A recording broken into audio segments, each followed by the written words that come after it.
Hi masters, అందరికీ కూడా ఆత్మీయ ప్రణామాలు. అందరికీ కూడా బ్రహ్మాస్ మెడిటేషన్ ఛానల్ తరపున స్వాగతం, సుస్వాగతం మాస్టర్స్. ముందుగా మనందరి జగద్గురు అయిన బ్రహ్మశ్రీ సుభాష్ పత్రి సారి కూడా కృతజ్ఞత తెలుపుకుంటూ వారిని కూడా ఈరోజు ఈ యొక్క సెషన్ ని ఇన్వైట్ చేసుకొని స్టార్ట్ చేసుకుందాం మాస్టర్స్. ఎంతో చక్కగా మనం జ్ఞానం అని చక్కగా అరగంట సేపు ధ్యానం చేసి జ్ఞాన సముపార్జన కోసం చక్కటి ఆత్మ ప్రయాణం చేస్తూ ఉన్నాం. ప్రతిరోజు ఒక్కొక్క మాస్టర్ ద్వారా గొప్ప జ్ఞానాన్ని అందుకుంటూ ఉన్నాం మాస్టర్స్. ఈ రోజు ఆ ప్రయాణంలో భాగంగా జ్ఞానాన్ని అందించడానికి మనతో పాటు సావిత్రి మేడం గారు గుంటూరు నుంచి మనకు జూమ్ సెషన్ కి విచ్చేసి ఉన్నారు మాస్టర్స్. మేడం గారు తీసుకున్న ఒక టాపిక్, వృద్ధాప్య వయసులో ఏ చింతన లేకుండా జీవించడం ఎలా. అంటే ప్రతి ఒక్కరికి కూడా వృద్ధాప్య వయసు అనేది ఖచ్చితంగా వస్తూ ఉంటుంది కదా మాస్టర్స్. అంటే ప్రతి ఒక్కరు ఇది ఒక సైకిల్ లా కదా. ఆ వయసులో ఏ చింత లేకుండా ఎలా జీవించాలి అనే టాపిక్ ద్వారా మేడం ద్వారా జ్ఞానాన్ని అందుకుందాం మాస్టర్స్. మేడం, ముందుగా మీకు బ్రహ్మాస్ మెడిటేషన్ ఛానల్ తరపున స్వాగతం, సుస్వాగతం madam. Thank you. Over to you madam. ముందుగా మనకి ధ్యాన మార్గాన్ని అందించిన బ్రహ్మర్షి సుభాష్ పత్రి గారికి నా యొక్క ఆత్మ ప్రణామాలు. నా ఆధ్యాత్మిక గురుదంపతులైనటువంటి బ్రహ్మర్షి తటవర్తి రాగరావు సార్ గారికి, బ్రహ్మ విద్వరిష్ట రాజ్యలక్ష్మి మేడం గారికి ఆత్మ ప్రణామాలు. ఈ జూమ్ లో పాల్గొన్న ఆత్మ బంధువులకు ఆత్మ ప్రణామాలు. బ్రహ్మాస్ మెడిటేషన్ ఛానల్ ఆ టీం మెంబర్స్ అందరికి కూడా నా యొక్క ఆత్మ ప్రణామాలు. యూట్యూబ్ వీక్షిస్తున్న ఆత్మ బంధువులకు ఆత్మ ప్రణామాలు. నా పేరు సావిత్రి అండి, నేను గుంటూరు నుంచి మాట్లాడుతున్నాను. ఈ రోజు నేను తటవర్తి వీర రాఘవరావు సార్ గారు ఇచ్చినటువంటి సందేశం, వృద్ధాప్యంలో ఏ చీకు చింత లేకుండా జీవించాలంటే ఏం చెయ్యాలి, ఆ సమయంలోనే కష్టాలు రోగాలు ఎందుకు వస్తాయి. మరి మనం గమనించినట్లయితే ప్రతి ఒక్కరు కూడా వృద్ధాప్యం అనేది వస్తుంది. వృద్ధాప్యంలోకి వచ్చేస్తాం ఎవరమైనా కూడా. బాల్యం, యవ్వనం, కౌమారం, తర్వాత యవ్వనం అనేది వృద్ధాప్యం అనేది వస్తుంది. ఆ వృద్ధాప్యంలోనే మనం గమనిస్తే వృద్ధాప్యంలోనే ఎక్కువ కష్టాలు ఉంటాయి. ఎవరిని గమనించినా ఎక్కువ శాతం మనకిది కనిపిస్తుంది. మరి నిజంగా వృద్ధాప్యంలో ఏ కష్టాలు లేకుండా, రోగాలు లేకుండా, బాధలు లేకుండా, తమ పనులు తాము చేసుకుంటూ ఒకళ్ళ మీద ఆధారపడకుండా నిష్క్రమించాలని ప్రతి ఒక్కరు కూడా కోరుకుంటారు. ఇంకా ఇంకా భగవంతుడిని కూడా, దేవుడికి కూడా వెళ్ళి, గుళ్ళకి వెళ్ళి, మరి పుణ్యక్షేత్రాలకు వెళ్ళి ఇట్లా కూడా కోరుకుంటూ మొక్కుతూ ఉంటారనమాట. వృద్ధాప్యంలో ఏ బాధలు లేకుండా ఇట్లా నిష్క్రమించాలని కోరుకుంటారు. ఎందుచేతనంటే వృద్ధాప్యంలో శక్తి అనేది తగ్గిపోతూ ఉంటుంది. ఇంద్రియాలకు కూడా సహకరించవు. మన ఇంద్రియాలు అనేవి సహకరించవు. అవి వాటి శక్తిని కోల్పోతూ ఉంటాయి. అంటే కళ్ళు సరిగ్గా కనిపించవు. మరి మనకి ఈ చెవులు కూడా వినికిడి అనేది సరిగా ఉండదు. మరి స్పష్టంగా మాట్లాడలేరు, మరి సరిగ్గా నడవలేరు. ఒకళ్ళ మీద ఆధారపడాల్సి వస్తుంది. వాళ్ళు ఆదరిస్తే పర్వాలేదు, ఎవరు పిల్లలు ఆదరిస్తే పర్వాలేదు, ఆ ముసలితనంలో ఆ బిడ్డలు ఆదరిస్తే పర్వాలేదు, లేకపోతే వాళ్ళ జీవితం చాలా దుర్భరంగా ఉంటుంది. మరి అలాంటి పరిస్థితి రాకూడదు అని ప్రతి ఒక్కరూ కూడా ఆ వృద్ధాప్యంలో కోరుకుంటారు. అలా జీవితం ఇంకా అలా గడిచిపోవాలి, ఇంకా అలానే లాస్ట్ మూమెంట్లో ఎవరితో పనులు చేయించుకోకుండా, మంచం మీద పడకుండా ఇక జీవితం అలా అయిపోవాలి అని ప్రతి ఒక్కరు కూడా కోరుకుంటారు. ఇలా మా అత్తగారు కూడా కోరుకుంటారు. నేను ఎవరి చేత పనులు చేయించుకోకూడదు. మా అత్తగారికి ఇప్పుడు 80 ఏండ్లు. ఆవిడ కూడా ఎవ్వరితో పని చేయించుకోకూడదు, నా పని నేను చేసుకుంటూ మంచం మీద పడకుండా ఇలా నేను నిష్క్రమించాలి అని చెప్పి ఆమె కూడా మొక్కుతూ ఉంటది, కోరుకుంటూ ఉంటది. కానీ అనుకున్నట్టు జీవితం అనేది ఉండదండి. మరి వృద్ధాప్యంలో ఏ చీకు చింత లేకుండా జీవించాలంటే ఏం చెయ్యాలి తెలుసుకోవాలి. ముఖ్యంగా ఆ సమయంలోనే కష్టాలు రోగాలు ఎందుకు వస్తాయన్న దానికి కారణం మనం తెలుసుకుందాము. ఇంద్రియాల శక్తి కోల్పోకుండా, అంటే తగ్గకుండా ఉండాలి అంటే ఏం చెయ్యాలి అవి కూడా తెలుసుకుందాం. మీరు గమనించండి, యవ్వనంలో ఉన్నప్పుడు పెద్దగా కష్టాలు కానీ రోగాలు కానీ ఏమి రావు. మనం గమనిస్తూనే ఉన్నాం, మనం చూస్తూనే ఉన్నాం లోకంలో. యవ్వనంలో బాల్యంలో ఉన్నప్పుడు ఆ కష్టాలు రోగాలు ఏమి కూడా రావు, అన్ని బాగుంటాయి. అన్ని మన ఆ కళ్ళు చేతులు కాళ్ళు మరి మన నోరు, ఇవన్నీ ఇంద్రియాలన్నీ కూడా కండిషన్ లో ఉంటాయి అన్నమాట. మరి యవ్వనంలో బాగుండి వార్ధక్యంలో వచ్చేసరికి రోగాలు ఎందుకు వస్తాయి, కష్టాలు ఎందుకు వస్తాయి, దానికి కారణం మనం తెలుసుకుందాం.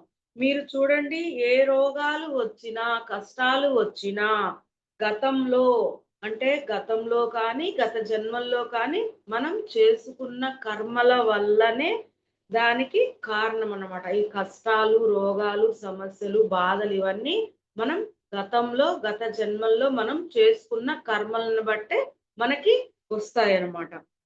ఆ గతంలో చేసిన కర్మలు మనం కొన్ని మనం ఎంచుకొని భూమి మీదకి వస్తాం. గతంలో మనం చేసిన కర్మలు అన్నీ కాదండి, కొన్ని ఎంచుకొని భూమి మీదకి వస్తాం. అలా తెచ్చుకున్న కర్మలనే ప్రారబ్ధ కర్మలు అంటారు. ఇక్కడ మీరు గమనించినట్లయితే ప్రకృతి అంటే భగవంతుడు మనకు ఎంతో ఉపకారం చేస్తాడు అని తెలుస్తుంది. ప్రకృతి అంటే భగవంతుడు మనకి ఎంతో ఉపకారం చేస్తాడు అని మనకి తెలుస్తుంది. ఎందుచేతనంటే మనం ఎన్నో కర్మలు చేస్తాం. మనం అజ్ఞానంతో, మనకు తెలిసి తెలియక అజ్ఞానంతో కర్మలు ఎన్నో చేస్తాం. ఆ కర్మలన్నీ మన ఖాతాలోనే ఉంటాయి. మనం ప్రతిదీ మనకు ఒక ఖాతా అనేది ఉంటుందంటండి. ప్రతిదీ మనకి ఏది చేసినా మన ఖాతాలో అలా మనకి చేరిపోతూ ఉంటదన్నమాట మన కర్మలన్నీ కూడా. వాటినే సంచిత కర్మలు అంటారు. సంచిత కర్మలు అంటే ఆ జన్మలో చెయ్యగా అంటే చేసిన కర్మల్లో అనుభవించగా మిగిలిన కర్మలనే ఆ అకౌంట్లో వేయబడతాయి అన్నమాట. మనము ఆ జన్మలో చెయ్యగా ఆ కర్మలు మిగులుతాయి కదా, అంటే 60% అనుభవించేస్తాం. ఇక 40% అవి ఉంటాయన్నమాట ఆ జన్మలో. అవి సంచిత కర్మలు అంటారు. వాటినే మన ఖాతాలో ఉంటాయి కదా, వాటిని సంచిత కర్మలు అంటారన్నమాట.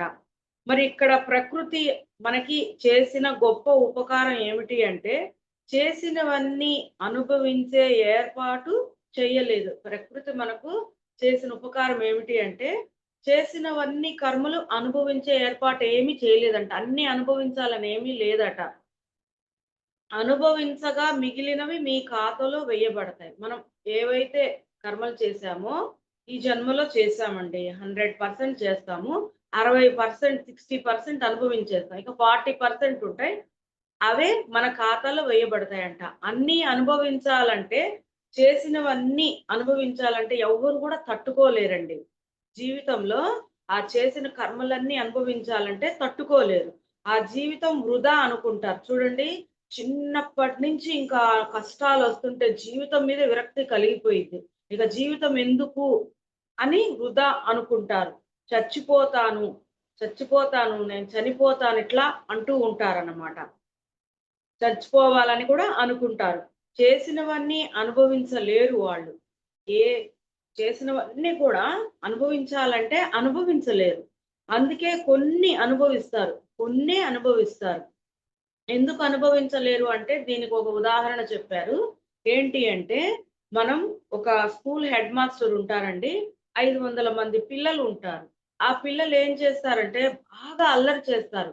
ఆ హెడ్ మాస్టర్ కోపం వచ్చేసి ఒక కర్ర తీసుకొని చేతులు చాపమని చెప్పేసి తలా ఒక దెబ్బ వేసుకుంటూ వెళ్ళిపోతాడు. ఆయన కొట్టడం అయితే కొట్టేశాడు. ఆయన కొట్టడం కొట్టాడు. మరి ఈ 500 మంది పిల్లలు తలా ఒక దెబ్బ చొప్పున ఆయనకు ఆ హెడ్ మాస్టర్‌కేసాడనుకోండి, ఇంకా ఆయన బతుకు ఏమైతుంది? అందుచేత కర్మ చేయడం తేలిక. అనుభవించాలి అంటే చాలా కష్టం అన్నమాట. అనుభవించడం చాలా కష్టం. అందుచేత భగవంతుడు ఏం చేశాడంటే, చేసిన దాంట్లో అనుభవించగా మిగిలినవి మీ అకౌంట్‌లో వేశాడన్నమాట. భగవంతుడు ఏం చేశాడంటే, చేసినవి అనుభవించగా మిగిలినవి మన అకౌంట్‌లో వేయబడతాయన్నమాట. దాన్నే సంచితం అంటారు. వాటినే సంచితం అంటారు. పోనీలే, ఈ సంచితంలో వేసినవి అంటే, ఇప్పుడు మన సంచితంలో ఉంటాయి కదా, మళ్ళీ తర్వాత మనం జన్మ తీసుకుంటాం గదా, మరు జన్మలో మొత్తం అనుభవించాలి. 40% ఉంటే అవి కూడా అనుభవించాలనే రూల్ ఏమి మనకేమి కండిషన్ ఏమి పెట్టలేదన్నమాట. అక్కడ కూడా మంచి అవకాశం ఆ భగవంతుడు మనకు ఇచ్చాడు. అందులో మనల్ని సెలెక్ట్ చేసుకోమన్నాడు. ఆ కర్మలు చేస్తాం కదా, 40% ఉంటాయి కదా, వాటిలో మనల్ని ఎంచుకోమన్నాడు. నువ్వు ఎన్ని అనుభవించగలవు, అందులో ఏది అనుభవించగలవో నీకే చాయిస్ ఇవ్వబడతదనమాట. నువ్వు ఏమి అనుభవించగలవో, ఎన్ని అనుభవించగలవో అవే నీకు చాయిస్ అనేది ఇవ్వబడుతుందనమాట. నువ్వు ఏవైతే నిర్ణయించుకుంటావో వాటితోటే నీకు జన్మ ఇవ్వబడుతుంది. నువ్వు ఏవైతే నిర్ణయించుకుంటావో ఆటితోటే నీకు జన్మ అనేది ఇవ్వబడుతుంది. మిగిలినవి అందులో ఉండిపోతాయన్నమాట. ఇక మిగిలినవి ఉంటాయి కదా, మనం కొన్నే 40%లో కొన్ని తీసుకుంటాం. మిగిలినవి మళ్ళీ ఆ సంచితంలోనే ఉండిపోతాయన్నమాట. ఇది భగవంతుడు చేసే గొప్ప ఉపకారం. మరి అందరూ అంటారు గదా, భగవంతుడు మనకేమి ఉపకారం చేస్తున్నాడు అని అందరూ అనుకుంటారు. నాకేమి భగవంతుడు ఉపకారం చేయట్లేదు అనుకుంటారు. కానీ భగవంతుడు మనకి ఎప్పటికప్పుడు ఉపకారం చేస్తూనే ఉంటాడాయన. మీరు చేసిన కర్మల్లో పాపకర్మలు ఎక్కువున్నాయి. మరి పుణ్యకర్మలు తక్కువున్నాయి. ఆ ఉన్న వాటిలో నువ్వు ఏది ఎంచుకున్నా నీకు కేటాయించబడతాయి. ఆ పుణ్యకర్మలు, పాపకర్మలు నువ్వు ఏవెంచుకుంటావో అవే నీకు నిర్ణయించబడతాయి. నువ్వు పుణ్యం ఎక్కువ కోరుకొని, పాపం తక్కువ కోరుకున్నా అలా గూడా నీకు కేటాయించబడతాయి. అది నీ చాయిస్. నీకు ఉన్న దాంట్లో అవి తీసుకొని భూమి మీదకి వస్తావనమాట. ఇక నువ్వు ఎంచుకున్నావు గదా, అవి నువ్వు భూమి మీద తీసుకొని భూమి మీదకొస్తావు. అలా మనము ఆత్మైన మనము తల్లి గర్భంలో తయారయ్యే శిశువులో మనము ప్రవేశిస్తామనమాట. అలా భూమి మీదకి మనము భూమి మీదకి జన్మ తీసుకోవడం జరుగుతుంది. మరి భగవంతుడు మనకి ఇది గూడా ఒక ఉపకారం చేసినట్లే కదా! ఏమిటి అంటే, ఈ తెచ్చుకున్న కర్మలు చిన్నతనంలో అనుభవించకుండా ఉండే ఏర్పాటు చేయబడింది. చూడండి, మళ్ళీ మరొక ఉపకారం ఏం చేశాడు భగవంతుడు అంటే, చిన్నప్పుడే ఈ కర్మలన్నీ తెచ్చుకున్న కర్మలన్నీ అనుభవించే ఏర్పాటు ఏమీ చేయలేదంట. ఆయన ఏమీ చేయలేదు. ఎప్పుడు అనుభవించే ఏర్పాటు చేయబడింది అంటే, వృద్ధాప్యంలో. ఈ ఏర్పాటు మనం తెచ్చుకున్న కర్మలు వృద్ధాప్యంలో అనుభవించే ఏర్పాటు చేయబడిందంట. అంటే జీవితం ఇక చివరి దశకు వచ్చాక ఇంకా ఎంతో జీవితం ఉండదు. అప్పుడు అనుభవించే ఏర్పాటు చేయబడింది. మా పెద్దమ్మ కూడా ఉన్నారండి. ఆమెకు కూడా 80 సంవత్సరాలు పైనే. ఆమెకి ఇద్దరు కొడుకులు. లాస్ట్ మూమెంట్‌లో ఆమెకి షుగరు, బీపీ, హార్ట్ ప్రాబ్లమ్, ఇంకా మళ్ళీ బాత్రూమ్‌లో పడి ఆమెకి కాలుకి అదే బాల్ గూడా వేశారు. అన్నీ ఇంక ప్రాబ్లమ్స్ అన్నీ అప్పుడే ఆ చివరి దశలోనే 80 సంవత్సరాలు, 75 సంవత్సరాలు ఆ టైంలో ఆమెకన్నీ వచ్చినాయి. కొడుకులు గూడా చూడలేదండి. వృద్ధాశ్రమంలో తీసుకొచ్చి పెట్టేసేసారు ఇక ఆమెని. ఆమె ఆ నరకం అనుభవించి అప్పుడు ఆమె నిష్క్రమించిందనమాట. అలా నేను చూసాను మా పెద్దమ్మని. ఆవిడ అలా, కానీ మాకు తెలిసి ఆమె ఏ తప్పులు ఏమీ చేయలేదు. అందరిని మంచే కోరుకుంటది. అందరికీ మంచే చేసింది. అంటే ఆమె గత జన్మలో చేసుకున్న కర్మలు ఆ లాస్ట్ మూమెంట్‌లో అప్పుడు ఆమె అనుభవించి, అప్పుడు ఈ భూమి మీద నుంచి నిష్క్రమించింది. మరి అవి చిన్నప్పుడే అనుభవించాలంటే జీవితం మీద అంటే తెచ్చుకున్న కర్మలు మనం అప్పుడే అనుభవించాలి అంటే జీవితం మీద మనకి విరక్తి అనేది కలుగుతుందనమాట. ఏమీ చెయ్యలేడు. ఏమీ సాధించలేడు. మనం ఈ భూమి మీదకొచ్చింది మనం ఏం మనం ఏదైనా చెయ్యాలి, సాధించాలనే వస్తాం మనం. మరి అలా కర్మలు చిన్నప్పటి నుంచి ఉంటే జీవితం మీద విరక్తి కలిగి ఏమీ చేయలేడు. ఏమీ సాధించలేడనమాట.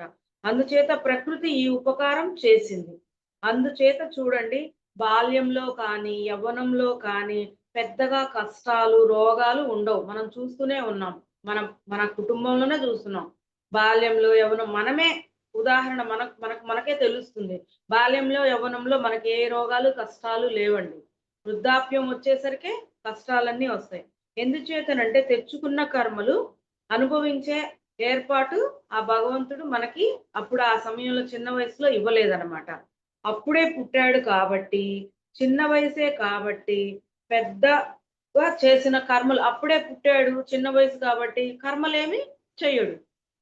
కర్మలేమీ లేవు. అందుచేత యవ్వనంలో ఎవ్వరికైనా కూడా జీవితం చాలా బాగుంటది. అద్భుతంగా చాలా హ్యాపీగా ఎంజాయ్ చేస్తూ ఉంటారు.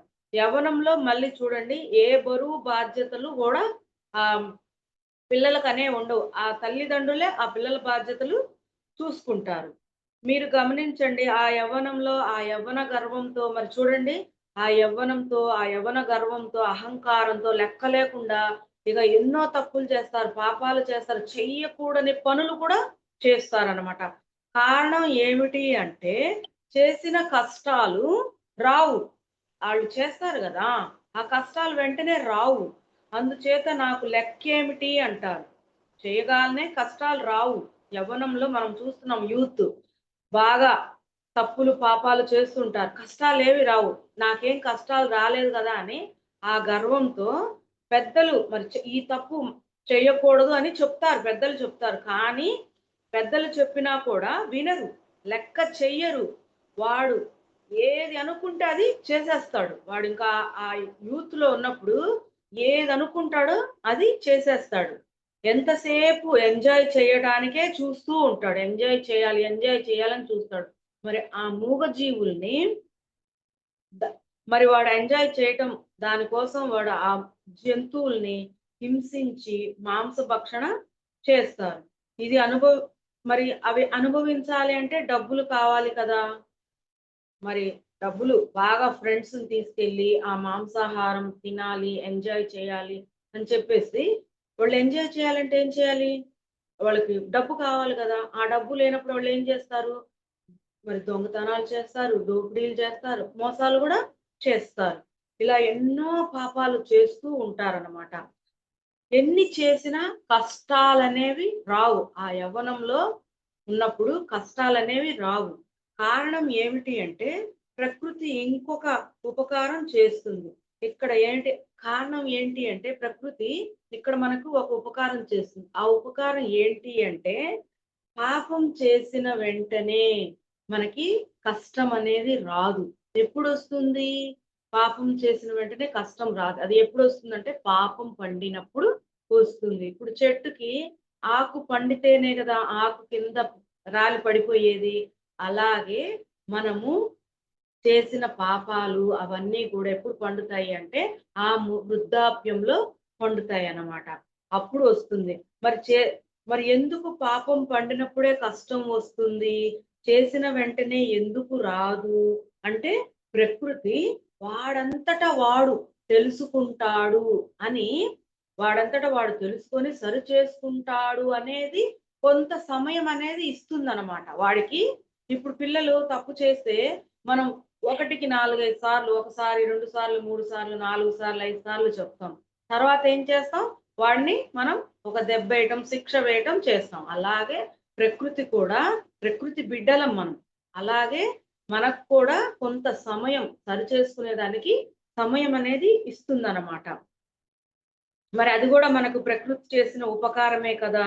కానీ వీడు అహంకారంతో అలా తప్పుల మీద తప్పులు, పాపాల మీద పాపాలు అలా చేసుకుంటూనే పోతాడనమాట. ఒక లిమిట్ వరకు ఆ ప్రకృతి చూస్తుంది. తర్వాత వాడి అకృత్యాలు బాగా పెరిగిపోతుంటే శిక్ష వేస్తుందనమాట. అందుచేత మీరిక్కడ కూడా గమనించండి. చిన్నప్పుడు యవ్వనంలో చేసిన పాపాలన్నీ ఎప్పుడు పండుతాయి అంటే అంటే ఇప్పుడు మనము గమనించాలి ఏంటి అంటే, చిన్నప్పుడు చేసిన పాపాలు ఎప్పుడు పండుతాయంటే వృద్ధాప్యంలో పండుతాయన్నమాట. ఇక్కడ 2 మీరు గమనించాలి. ఇప్పుడు మనం ఇక్కడ ఒక 2 గమనించాలి. ఏంటి అంటే, వృద్ధాప్యంలో మనం తెచ్చుకున్న పాపాలు కూడా వృద్ధాప్యంలోనే అనుభవించాలి. అలాగే చిన్ననాటి నుంచి మనం చేసిన పాపాలుంటాయి కదా! అవి కూడా వృద్ధాప్యంలోనే అనుభవించాల్సి వస్తుందన్నమాట. అందుచేత చిన్నప్పుడు మరి ఎవ్వరిని చూసినా చిన్నప్పుడు ఏమీ కనిపించవు. ఏ కష్టాలు, రోగాలు, సమస్యలు, బాధలు ఏవి కనిపించవు. వృద్ధాప్యం వచ్చేసరికి అన్ని కష్టాలే, అన్ని బాధలే, ఆర్థిక సమస్యలు, ఇబ్బందులు అన్నీ ఉంటాయన్నమాట. ఈ వృద్ధాప్యంలోనే ఇంకా కొన్ని బాధలకు కారణం ఏమిటి అంటే, ఈ వృద్ధాప్యంలో ఇంకా కొన్ని బాధలకి కారణం ఏమిటి అంటే, సరిగ్గా ఈ కష్టాలు, సమస్యలు, రోగాలు, బాధలు మీద పడతాయన్నమాట. ఆ వృద్ధాప్యంలోనే అన్నీ ఇక మనకు ఉన్నవన్నీ మీద పడతాయి. వీళ్ళకి తట్టుకునే ఓపిక అనేది ఉండదన్నమాట ఇక. వృద్ధాప్యంలో వీళ్ళకి తట్టుకునే ఓపిక అనేది ఉండదు. ఆ శక్తి అనేది ఉండదన్నమాట. ఈ శక్తి కోల్పోయే టైంలోనే మనకి ఆ ఇంద్రియాలన్నీ శక్తి కోల్పోయే టైంలోనే ఇవన్నీ వాళ్ళకి వస్తాయన్నమాట. వాళ్ళ పనులు వాళ్ళు చేసుకోలేరు. ఒకళ్ళ మీద ఆధారపడాలి. ఇక సంపాదన కూడా ఉండదు చూడండి. వృద్ధాప్యం వచ్చేసరికి సంపాదన కూడా ఉండదు. అంటే సంపాదించే శక్తి, ఇంద్రియాల శక్తి కోల్పోతారు గదా! ఇంక సంపాదించే శక్తి కూడా ఉండదు. అన్నిటికి ప్రతి దానికి కూడా పిల్లల మీద ఆధారపడాలన్నమాట. డాక్టర్లు ఏం చెప్తారంటే, వృద్ధాప్యంలో ఏవైనా దెబ్బలు తగిలినా, లేకపోతే ఏదైనా జబ్బు చేసినా తొందరగా కోలుకోలేరు. అంటే వాళ్ళకి వ్యాధి నిరోధక శక్తి అనేది ఉండదనమాట. అందుకని వాళ్ళకి తొందరగా తగ్గవు. అందుచేత ఏవైనా అనారోగ్య సమస్యలు వస్తే అంత తొందరగా తగ్గవండి అని మనకి డాక్టర్స్ వృద్ధులకి చెప్తూ ఉంటారనమాట. అదే వయసులో ఉంటే చాలా తొందరగా తగ్గిపోతూ ఉంటాయి. మనం చూస్తున్నాం లోకంలో. ఎందుకు మన ఇళ్ళల్లోనే చూస్తూ ఉంటాం. వయసయిపోయినోళ్ళకి ఏదైనా కాలుకి ఫ్రాక్చర్ అయిందనుకోండి, వాళ్ళకి 3, 4 నెలలు పడతది. అదే పిల్లవాడికి తగిలిందనుకోండి, అంటే వాళ్ళకి ఆ ఎముకల్లో పటుత్వం అనేది పోతుంది కదా! ఆ శక్తి అనేది పోతుంది కాబట్టి, వాళ్ళకి మరి ఆపరేషన్‌లు చేయటం, అది అతుక్కోవాలన్నా ఏదైనా కానీ వాళ్ళకి కొంచెం 3 నెలలు, 6 నెలలు అలా టైం తీసుకుంటారు. అదే పిల్లలకైతే మరి వాళ్ళకి బాగా వ్యాధి నిరోధక శక్తి ఉంటది కాబట్టి, వాళ్ళకు కొద్దిగా ఒక వారం రోజులు, 10 రోజుల్లో వాళ్ళకన్నీ అతుక్కునేస్తాయి. వాళ్ళకి తొందరగా సెట్ అయిపోతాయన్నమాట. వాళ్ళకేమి ఇబ్బంది బాగుంటది. పిల్లలకి తొందరగానే క్యూర్ అయిపోతారు. మరి ఆ వ్యాధి నిరోధక శక్తి ఉండకపోవడం వల్ల అలా వాళ్ళు వృద్ధులు తొందరగా ఏ జబ్బొచ్చినా, ఏ రోగమొచ్చినా గూడా తొందరగా తగ్గవనమాట. మరి రాజ్యలక్ష్మి మేడం గారికి ఈ ధ్యాన మార్గంలోకొచ్చినప్పుడు ఫైర్ యాక్సిడెంట్ అయిందనమాట. అప్పటికి ఆ మేడం గారికి 50 సంవత్సరాలు. అప్పుడు ఆ డాక్టర్ గారన్నారంట, "ఈవిడకి శక్తి లేదు. శక్తి చాలా తక్కువుంది. ఈవిడ కోలుకోవాలంటే కొంచెం టైం పట్టిద్ది. అంత తొందరగా తగ్గదని" చెప్పారట. మరి ఇన్ని రకాలుగా వృద్ధాప్యంలో మీద పడతాయన్నమాట. ఇన్ని రకాలుగా వృద్ధాప్యంలో మీద పడుతూ ఉంటాయి. మీరు గమనిస్తే కనుక, మనం గమనిస్తే ఏ ఇంట్లో చూసినా వృ మరి ముసలోడో, ముసల్దో ఉంటారు. చూసుకోండి మనం చూసుకోవచ్చు కావాలంటే. బాధలు పడుతూ వాళ్ళు తీసుకొని మంచం మీద పడి అలా అనుభవించి వీడు వెళ్ళిపోతాడు. ఈలోపు ఇంకొకళ్ళు తయారైతారు. మనం చూస్తూనే ఉన్నాం. ఇళ్ళల్లో చూస్తూనే ఉన్నాం. ఆ ముసలోడు పోతాడు. తర్వాత ఈ ముసలామె రెడీగా ఉంటదనమాట. అలా ఆ ఇంట్లో ఇలా ఉంటదనమాట. అందుచేత అటువంటి పరిస్థితి నుండి మనం బయట పడాలి అంటే వయసులో ఉన్నప్పుడే 2 రకాల పనులు చెయ్యాలి. మనం అటువంటి వాటి నుంచి మనం బయటపడాలంటే 2 రకాల పనులు చెయ్యాలి. కర్మల వల్ల వచ్చేవి చిన్నప్పుడు లెక్క లేకుండా చేసే కర్మలు ఈ 2 రకాల నుంచి మనం బయటపడాలి అంటే, చిన్ననాటి నుంచే మరి మనకు పత్రి గారు చెప్తారు. చిన్నప్పటి నుంచే ఈ ధ్యానం అనేది పిల్లలకి అలవాటు చెయ్యాలి. ఈ 8 సంవత్సరాల వరకంట పిల్లలు పెద్దలు తల్లి, తండ్రి చెప్పిన మాట వింటారు. అప్పుడు గినక మనం పిల్లలకి ఈ ధ్యానం అనేది అలవాటు చేశామంటే, వాళ్ళకిక రొటీన్‌గా దినచర్యగా ఇంకా వాళ్ళకి అట్లా అలవాటయిపోతుందనమాట. అందుకని మనం ఆ పిల్లలకి తప్పకుండా ఆ చిన్నప్పుడే మనము ఈ ధ్యానం అనేది వాళ్ళకి అలవాటు చేసేయాలన్నమాట. అంతేకాదు మీ ఇంట్లో పిల్లలకి అందుబాటులో ఆధ్యాత్మికమైన పుస్తకాలు కూడా, ఈ జ్ఞానపరమైన పుస్తకాలు గూడా వారికి అందుబాటులో ఉండేలాగా మనం చూసుకోవాలి. అంటే మనకి పిల్లలు మన ఇంట్లో బాగా ఎక్కువగా తిరిగే ప్లేస్‌లో పిల్లలు ఆ షెల్ఫ్‌లో మనం ఈ జ్ఞాన సంబంధమైన పుస్తకాలు మనం పెట్టాలన్నమాట. వాళ్ళప్పుడు అనుకుంటారు ఏమిటి ఈ పుస్తకాలని చెప్పి ఒక్కసారి తీసి తిరగేస్తారు. అప్పుడు వాటి వారికి ఏదో ఒకటి వాళ్ళకి ఎంతో ఆ పుస్తకాలు చదవటం వల్ల వాళ్ళలో కొంత మార్పనేది వస్తుంది. అసలు పుస్తకాలే లేకపోతే ఇంక పుస్తకాలే చదవరు గదా! అవకాశమే ఉండదు. మరి అందుచేత మనం చిన్నప్పటి నుంచే ఈ ధ్యానం నేర్పించాలి పిల్లలకి. ఈ జ్ఞానవంతమైన పుస్తకాలు గూడా మనము ఆళ్ళకి అందుబాటులో ఉంచాలి, చదివిపిచ్చాలనమాట. అంతేకాదు మరి మనం ఏదైతే జ్ఞానం వింటున్నామో, మనం జ్ఞానవంతమైన సందేశాలు మరి పత్రి గారి సందేశాలు వింటున్నాం గదా! అవి గూడా మనము ఇంట్లో పెట్టుకొని పెద్దగా సౌండ్ పెట్టుకొని మనం వింటూ ఉంటే వాళ్ళకు కూడా ఆలోచనలో పడతారనమాట. ఏంటి ఈ సందేశం అని ఆలోచనలో పడతారనమాట. అంటే వాళ్ళకి ఏదో ఒక మాట, వాళ్ళకి అవసరమైంది ఏదో ఒక మాట వాళ్ళ చెవిన పడుతుందనమాట. వాళ్ళు అవుతారు. వాళ్ళకప్పుడు వినటానికి ఆసక్తి అనేది కలుగుతుంది. ఏదో ఒక మాట ప్రభావితమయ్యి ఇక వాళ్ళు కూడా ఆ సందేశాలు వింటారు. అంతేకాదు అన్నిటినీ ప్రేమించడం నేర్పించాలి. మరి ప్రతి జీవిని కూడా మనం ప్రేమించేది నేర్పించాలనమాట. వాడు ఏ కోడినో, ఏ జంతువునో బాధిస్తుంటే మరి మటన్ షాప్‌లో మనం వాళ్ళకి చూపిచ్చాలనమాట. వాళ్ళకి ఆ కోడి, ఆ మేకని కోస్తుంటే, బాబు అలా మనం చేయకూడదయ్యా. ఇప్పుడు మన చెయ్యి కట్ అయిందంటే, మనకి ఎంత బాధ కలుగుతుందో, మరి ఆ కోళ్ళని, మేకలని అలా చంపితే మరి అవి ఎంత బాధపడతాయి అనేది మనం అవి వాళ్ళకి పిల్లలకి ఇవి మాటలు మనం ఇలా మాటలు చెబుతూ ఉండాలనమాట.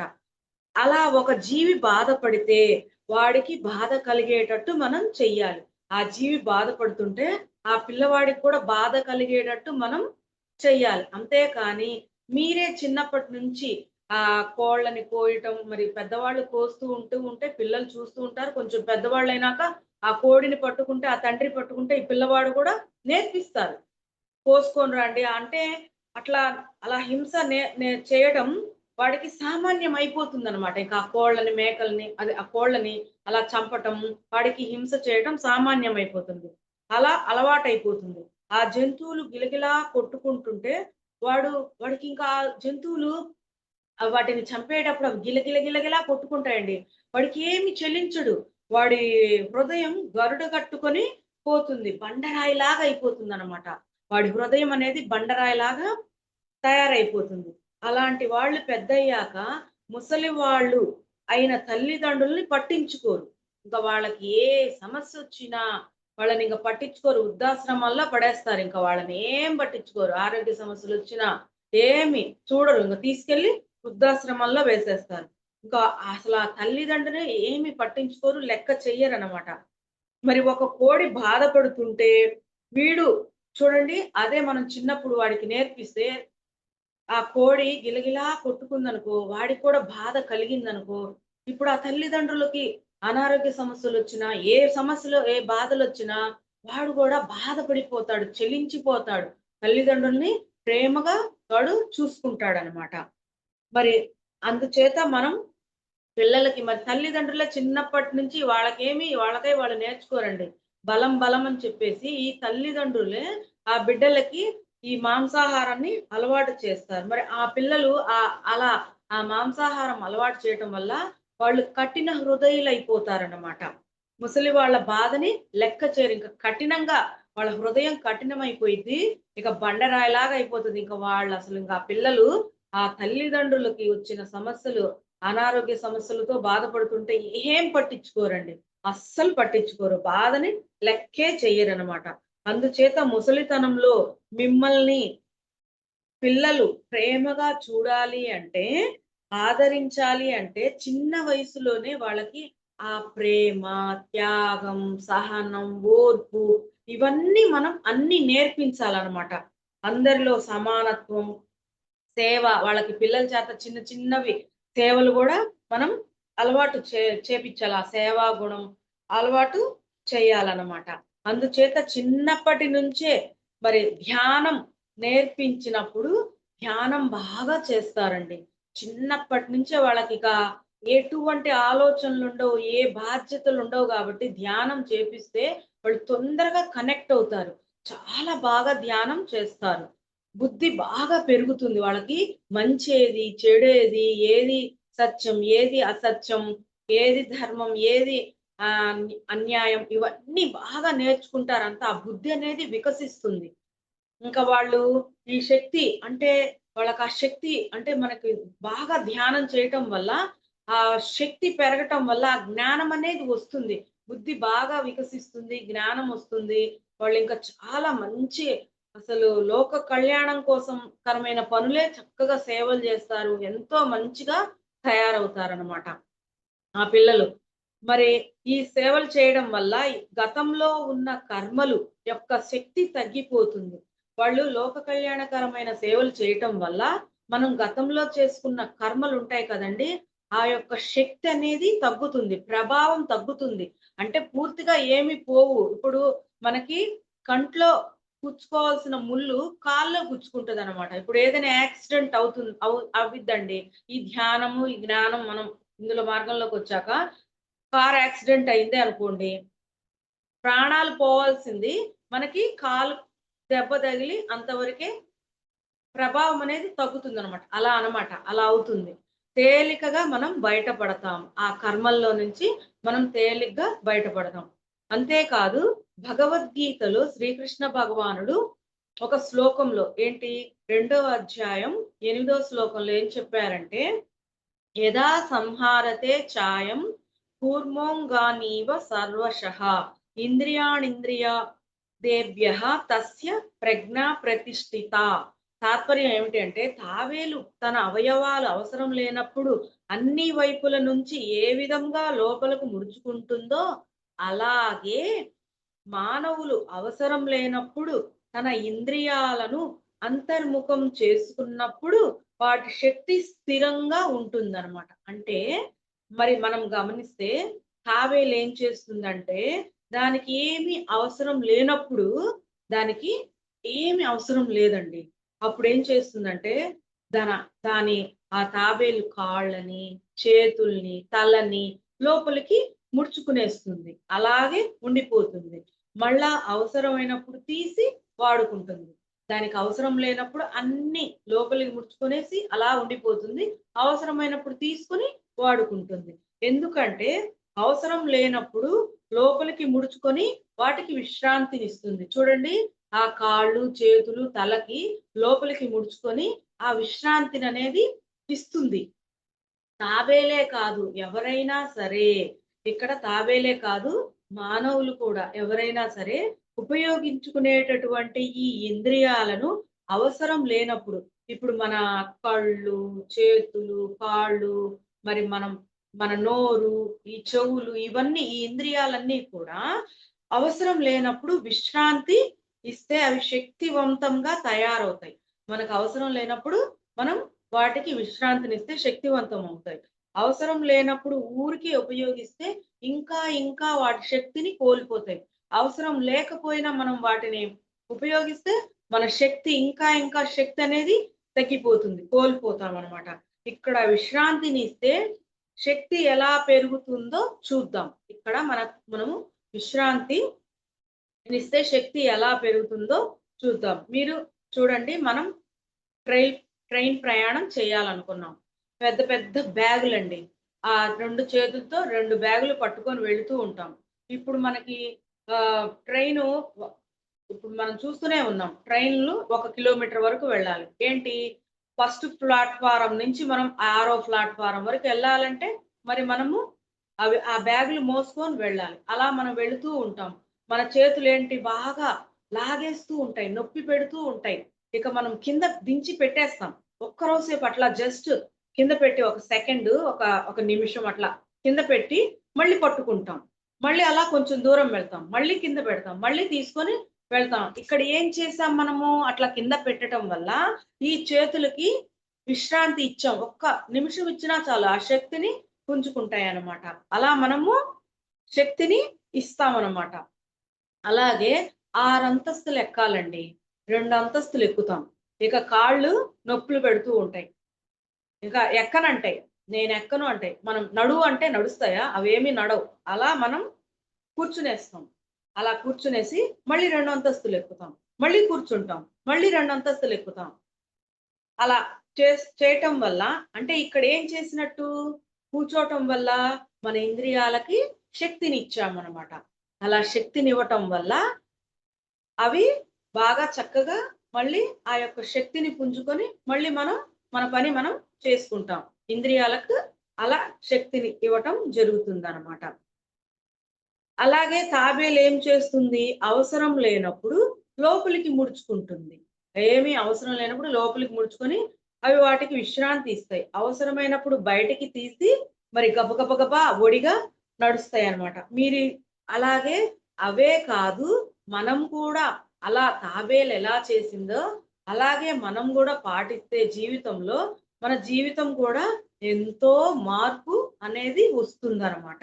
అలాగే మనం కూడా అవసరం లేనప్పుడు మన ఇంద్రియాలకు, మనసుకి, మన ఇంద్రియాలే కాకుండా మనసుకు కూడా ఆలోచన ద్వారా కూడా శక్తి అనేది మనం కోల్పోతామన్నమాట. ఆ విశ్రాంతి ఇవ్వాలి. తేరగా దొరికిందిలే అని చెప్పేసి ఊరికే వాడుకోవటం కాదు. ఏదో మనకి డబ్బులేమి ఇవ్వలేదు కదా! ఈ మాట్లాడటం వల్ల, ఈ చూడటం వల్ల అని చెప్పేసి మనం ఇష్టం వచ్చినట్టు వాడుకోవటం కాదు. మరి అవసరం లేకపోయినా గూడా చూడండి మనం ఒక నలుగురు, ఐదుగురిని కూర్చోబెట్టుకొని లొడ లొడ వాగుతూనే ఉంటాం. కబుర్లు చెప్తూనే ఉంటాం. మనకి అలా మన వాక్కు ద్వారా మన శక్తిని కోల్పోతాం. కానీ అలాగే ఇప్పుడు మరి కళ్ళ ద్వారా ఇప్పుడు సెల్ ఫోన్‌లొచ్చినాయి. ఇంకా ఆ సెల్ ఫోన్ చేతికొచ్చిందంటే ఇక మనం గంటలు, గంటలు, గంటలు, గంటలు ఇంట్లో పని చెయ్యము. ఇంకా ఏది పట్టించుకోము. ఆ సెల్ ఫోన్‌లొచ్చినాయంటే ఇప్పుడు ఇండ్లల్లో మనం చూస్తున్నాం. మా బాబుని, పాపనే చూస్తున్నా నేను. ఆ సెల్ ఫోన్ పట్టుకున్నారంటే ఇంకలా రోజంతా అలా బెడ్ మీద పడుకొని చూస్తూనే ఉంటారు. ఆ కళ్ళకి ఆ యొక్క శక్తి అనేది మరి తగ్గిపోతుంది. ప్రతి ఒక్కరి ఇళ్ళల్లో గూడా ఇదే జరుగుతా ఉంది. ఆ శక్తి కోల్పోతుంది. మరి పని ఉన్నా లేకపోయినా కొంతమంది చూడండి ఈ కాళ్ళు, చేతులతో కల్పించుకొని మరి అది శుభ్రం చేయాలి, ఇది శుభ్రం చేయాలని చెప్పేసి ఇక పని చేస్తూనే ఉంటారు. ఆ కాళ్ళకి, చేతులకి అలా శక్తి కోల్పోతారు. మరి మీరు ఒకటే గుర్తుంచుకోండి. మరి మనం ఒకటే గుర్తుపెట్టుకోవాలి. ఏంటి అంటే, ఆ ఇంద్రియాలకి ఇంత కొంత సమయం అనేది పనిచేసే శక్తి ఇవ్వడం జరుగుతుందనమాట. ఆ ఇంద్రియాలకి ఇంతకాలం పనిచేసే శక్తి అనేది ఇవ్వబడుతుందంట. ఇంతకాలం అనే శక్తి ఇవ్వబడుతుంది ఈ ఇంద్రియాలకి. మీ ఇష్టం వచ్చినట్టు ఉపయోగించుకుంటే, మన ఇష్టం వచ్చినట్టు ఉపయోగించుకుంటే వీల్లేదు. ఉపయోగించుకోవడం మన ఇష్టం వచ్చినట్లు ఉపయోగించుకోవడానికి వీల్లేదు. ఇంత టైం అనేది కొంత సమయం, ఇంత శక్తి అనేది ఇవ్వబడుతుందనమాట. ఇష్టం వచ్చినట్టు ఉపయోగించుకోవడానికి వీల్లేదని చెప్తున్నారు. నువ్వు పొదుపుగా వీటిని ఉపయోగించుకుంటే, మనం పొదుపుగా వీటిని ఉపయోగించుకుంటే జీవితకాలం నీకు ఉపయోగపడతాయి. ముసలితనంలో ఆ మంచం మీద పడాల్సిన పనే లేదనమాట. మంచం మీద పడాల్సిన పని రాదు. అవస అవసరాలకు నువ్వు మించి మరి నువ్వు అవసరాలకు మించి వాడితే ముసలితనంలో మూలపడతావు. మరి మా బాబాయే ఉన్నాడండి. ఆయన 60 ఏళ్ళు ఆయనకి ఇప్పుడు 60 సంవత్సరాలు అట్లా దాటింది. ఆయన ఇష్టం వచ్చినట్టు ఆ నోటిని బాగా ఉపయోగించేసుకున్నాడండి. ఇక్కడ మాటలు అక్కడ, అక్కడ మాటలు ఇక్కడ అసలు అలా, అలా, ఇలా అన్నీ చెప్పి వడ, వడ, వడ మాట్లాడుతూనే ఉన్నాడు. ఇప్పుడు ఆయనకి భగవంతుడు ఇంత సమయం అనేదే కొంత సమయం అనేది ఇవ్వబడుతదిగా ఇప్పుడు ఆయన ఏమి మాట్లాడట్లా. మనం మాట్లాడిస్తే సమాధానం చెప్తాడు గానీ, లేతే మాట్లాడడు. అలా అయిపోయింది ఆయనకి. అంటే భగవంతుడు ఆహ్, ఎక్కువగా మరి శిక్ష వేస్తాడు గదా! ఆయన యొక్క మాటని తీసేసుకున్నాడు. అవసరమైతేనే మాటలు మనం పలకరిస్తే 2 మాటలు మాట్లాడతాడు, లేతే మాట్లాడడు. అట్లా జరుగుతదనమాట. ముసలితనంలో మరి ఎక్కువగా వాడామనుకో, ముసలితనంలో మనం మూల పడాల్సొస్తుంది. కనీసం మనం ఇక్కడి నుంచైనా సరే ఇంద్రియాలని మనం తెలుసుకుంటున్నాం గదా! ఈ ధ్యాన మార్గంలోకొచ్చాం. ఈ జ్ఞాన పత్రి గారి సందేశాలు వింటున్నాము. ఇంకా ఇంకా సందేశాలు వింటున్నాము. మరి బుక్స్ చదువుతున్నాము. మరి భగవద్గీత, భాగవతం ఇవన్నీ మరి అన్నీ చదువుతున్నాం గదా! పురాణాలు, వేదాలు, ఉపనిషత్తులు మరి అందులో సారమే గదా! పత్రి గారు మనకు చెప్పింది. మరి అవన్నీ చదువుతున్నాము. ఇకనైనా మనం తెలుసుకొని మన ఇంద్రియాలను పొదుపుగా వాడుకుంటే, మన ఈ ఇంద్రియాలను పొదుపుగా వాడుకుంటే ఏంటి? ఇంద్రియాలంటే బాహ్యేంద్రియాలు అంటే జ్ఞానేంద్రియాలు, కర్మేంద్రియాలు, అంతరేంద్రియమైన మనసు. అన్నిటిని మనం విశ్రాంతి ఇవ్వగలిగితే మరి ఈ ఇంద్రియాలు బాహ్యేంద్రియాలు అంతరేంద్రియమైన మనసు వీటికి విశ్రాంతినివ్వగలిగే మార్గమే పత్రి గారు మనకి ఇచ్చినటువంటి శ్వాస మీద ధ్యాస. ఈ శ్వాస మీద ధ్యాస ధ్యానం ద్వారా మనం ఈ ఇంద్రియాలన్నిటికి గూడా చక్కగా విశ్రాంతి ఇస్తామనమాట. అందుకే మరి పత్రి గారు చెప్తారు. 5 నిమిషాలు ఖాళీ దొరికితే టీవీ పెట్టుకొని చూడటం, సెల్ ఫోన్‌లు మరి ఫోన్లు చేసి మరి ఓ అని గంటలు గంటలు గంటలు గంటలు మరి మాట్లాడుతూ ఉంటాం కదా! ఆ సోది చెప్పుకోవడం ఇది కాదు. ఇది కాదు అని చెప్తారు. మనకు ఎంత చక్కగా, చక్కగా పత్రి గారు చక్కటి మార్గం మనకి ఇచ్చారు. 5 నిమిషాలు దొరికితే 5 నిమిషాలు చక్కగా శ్వాస మీద ధ్యాస పెట్టి ధ్యానం చేశామనుకోండి, మరి ముసలితనంలో మనం మంచం మీద పడవలసిన అవసరమే లేదనమాట. ఎప్పుడు సమయం మనకి పనులు గూడా చేసుకోవాలి బాధ్యతగా. ఇంట్లో మనం మన కర్తవ్యం, మన ధర్మం నిర్వర్తించాలి. భర్తకి, పిల్లలకి చూసుకోవాలి. అన్ని పనులన్నీ చేసి మన వృధా సమయం ఉంటది గదా! దాన్ని మనము టీవీలు, సెల్ ఫోన్‌లు మరి నలుగురిని పిలిసి మాట్లాడేది, కబుర్లు చెప్పేది ఇవన్నీ చేయకుండా చక్కగా సాధన చేశామనుకో, మన ఇంద్రియాలన్నీ మన చక్కగా శక్తి పుంజుకుంటాయన్నమాట. కండిషన్‌లో ఉంటాయి. అవి కండిషన్‌లో ఉన్నప్పుడు ఇష్టం వచ్చినట్లు వాడి, అవి శక్తి కోల్పోయినప్పుడు మరి కండిషన్‌లో ఉన్నప్పుడు బాగా వాడేస్తాం. అవి శక్తి కోల్పోయినప్పుడు ఎవరు బాధపడేది వృద్ధాప్యంలో? మనమే గదా బాధపడేది. మరి అంటారు పిల్లలు చూడట్లేదు, మనవళ్ళు చూడట్లేదు అని అందరికీ చెప్పుకొని ఏడుస్తారనమాట. మరి దీన్నే ఏమంటారు అంటే స్వయంకృత అపరాధము అంటారు. మనం మన మనకై మనం చేసుకున్నదే ఇది. భరించలేని స్థితి వృద్ధాప్యంలో తెచ్చుకోవడానికి ఈ స్వయంకృత అపరాధమే తప్ప ఇంకొకటి కాదు. ఇది గుర్తుపెట్టుకోవాలి ప్రతి ఒక్కరు కూడా. ఎవరిని నిందించినా ఉపయోగం లేదు. ఇప్పుడు ఆ వృద్ధాప్యంలో వచ్చిన ఈ ఇంద్రియాలన్నీ శక్తి కోల్పోయి పని చేసుకోలేని స్థితి వచ్చిందంటే ఎవరిని నిందించినా ఏమీ లాభం లేదు. వాస్తవానికి నీవే సృష్టికర్తవు అని పత్రి గారు చెప్పారు. నువ్వు చేసుకున్న దానికి నువ్వే అనుభవించాలనమాట. నీవు పడే బాధలకి నువ్వే కారణం. సార్ మరి పత్రి సార్ ఏం చెప్తున్నారు? నువ్వు చేసుకున్న కర్మలకి నువ్వే అనుభవించాలి. ఎవరిని నిందించినా ఉపయోగం లేదు. వాస్తవానికి నువ్వే సృష్టికర్తవు అని చెప్తున్నారు. అందుచేత ప్రతి ఒక్కరు కూడా ధ్యానం చేయాలి. అది సరైన ధ్యానం. శ్వాస మీద ధ్యానం చేస్తే మన ఇంద్రియాలన్నీ శక్తివంతం అవుతాయి. అన్ని కండిషన్‌లో ఉంటాయి. మరి బాగా తీవ్రమైన సాధన చేస్తే అంటే గంటలు, గంటలు, గంటలు, గంటలు బాగా ధ్యానం చేశామనుకోండి, మనకు ఆ శక్తి కాస్మిక్ ఎనర్జీ అనేది ఆ శక్తి మనకి వస్తుంది. ఇంద్రియాలన్నీ గూడా శక్తివంతం అవుతాయి. అన్ని కండిషన్‌లో ఉంటాయి.